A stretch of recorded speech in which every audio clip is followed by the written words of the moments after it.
Assalamualaikum warahmatullahi wabarakatuh. Perkenalkan, nama saya Kevin Aldrin Afiansyah dengan NIM H1C021055 dan dengan saya Faiz Amari Hakim dengan NIM H1C021050. di sini kami akan membahas tentang Gunung Toba. Ya, bisa selanjutnya.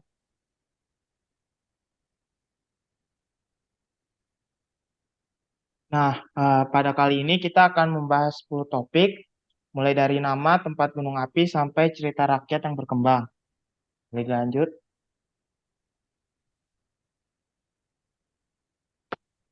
Nah, untuk nama dan tempat gunung api akan dibacakan oleh Mas Faiz. Oke, baik. Gunung yang akan kita bahas kali ini yaitu merupakan Gunung Toba. Jadi Gunung Toba ini merupakan gunung berapi supervulkanik purba yang terletak di Provinsi Sumatera Utara.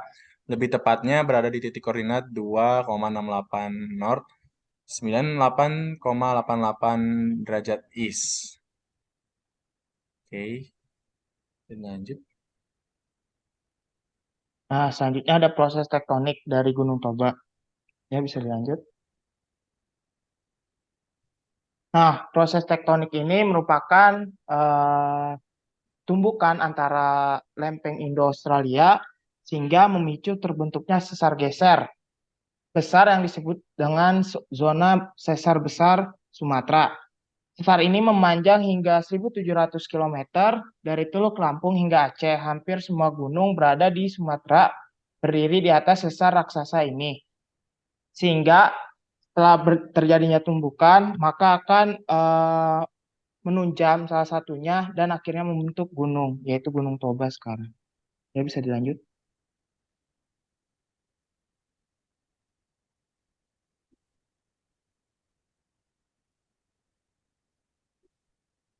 Oke, selanjutnya topik bahasan selanjutnya yaitu tipe dari Gunung Toba itu sendiri.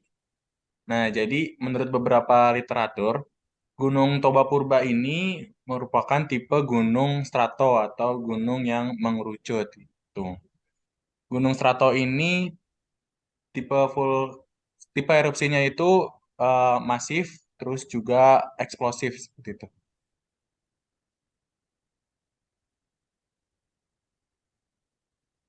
Ya, selanjutnya ada tipe letusan Gunung Toba.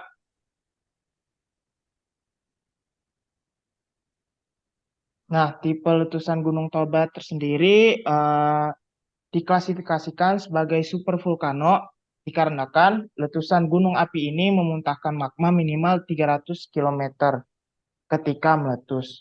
Ya, bisa dilanjut.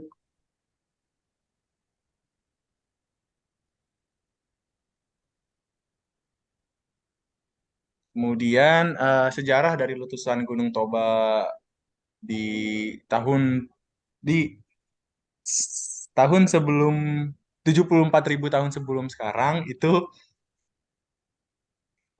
Gunung Toba ini sempat meletus dengan blok-blok yang runtuh setelah letusan terangkat kembali dan menjadi Pulau Samosir yang sekarang kita kenal ada di Danau Toba seperti itu. Lanjut.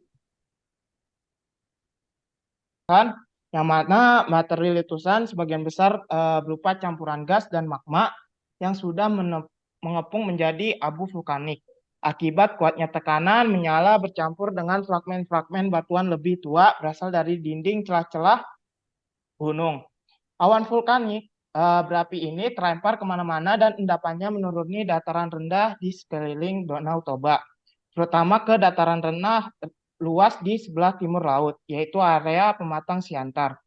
Abu vulkanik mengendap, kembali, dan menjadi tuh. Aliran tuh di sekitar Kawah Toba luas penyebarannya sekitar 20.000 sampai 30.000 km persegi. Di bagian tengah tebalnya sampai ratusan meter. Volume total material letusan Toba menurut Van Bemmelen adalah 2.000 km kubik. Penelitian-penelitian modern, misalnya Ross dan Chesner, menunjukkan bahwa abu vulkanik Toba menyebar di seluruh Asia Selatan sampai India dan juga mengendap di dasar laut Samudra Hindia dan Laut Cina Selatan, meliputi kawasan seluas 4 juta kilometer persegi dan volume materi letusan minimal 2.800 km kubik. Dan selanjutnya. Oke, poin selanjutnya yaitu sisa-sisa letusan dari eh, meletusnya Gunung Toba ini. Nah, jadi dengan besarnya materi yang diletuskan tadi, maka terjadilah pengosongan kantong magma di bawah Toba. Hal ini telah menyebabkan runtuhnya puncak Toba menjadi sebuah kawah atau kaldron dengan volume kawah ini sekitar 1.000 sampai 2.000 kilometer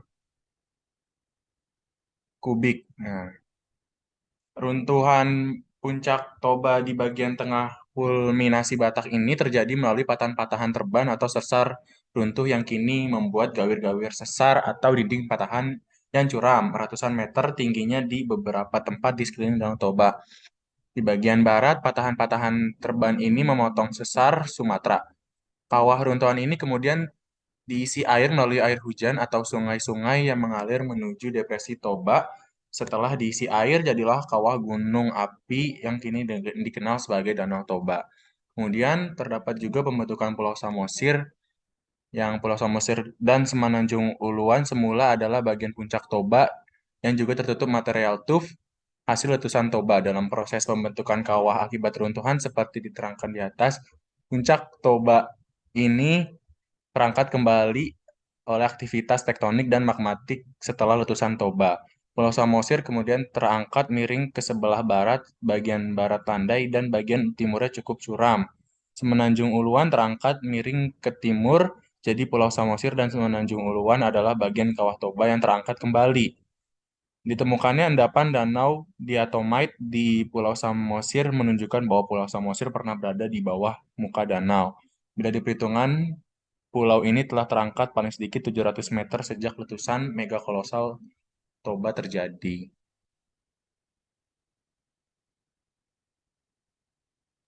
Ya, selanjutnya ada dampak letusan.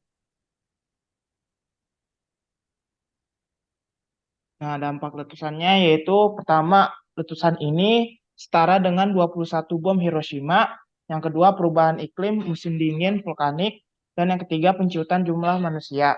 Dan ada juga pada saat meletus, dunia menjadi gelap total dikarenakan jutaan ton asam belerang sehingga menutup cuaca gitu. Jadi gelap semuanya. Bisa dilanjut?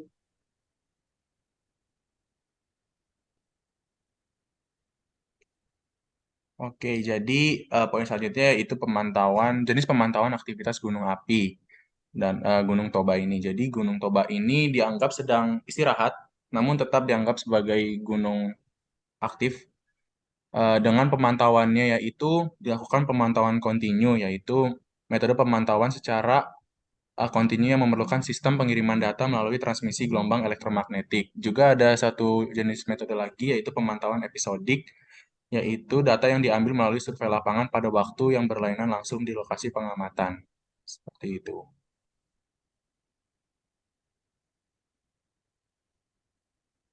Ya, selanjutnya ada cerita rakyat yang berkembang, di mana cerita rakyat ini tentang sepasang suami istri yang mempunyai anak dan istri tersebut asalnya merupakan ikan. Kemudian istri tersebut memiliki syarat ke suaminya jangan dikasih tahu rahasianya bahwa kalau dia itu ikan kepada anaknya. Tapi sang suami malah memberitahukan kepada anaknya dan dan menyebut anaknya itu sebagai anak ikan sehingga istrinya marah dan mengutuk sang suami menjadi danau. Gitu. Ya, selanjutnya. Ya, sekian presentasi dari kami. Kurang lebihnya mohon maaf. Saya Kevin Aldina Fiansyah dan teman saya. Baik, Amari Hakim. Ya, wassalamualaikum warahmatullahi wabarakatuh.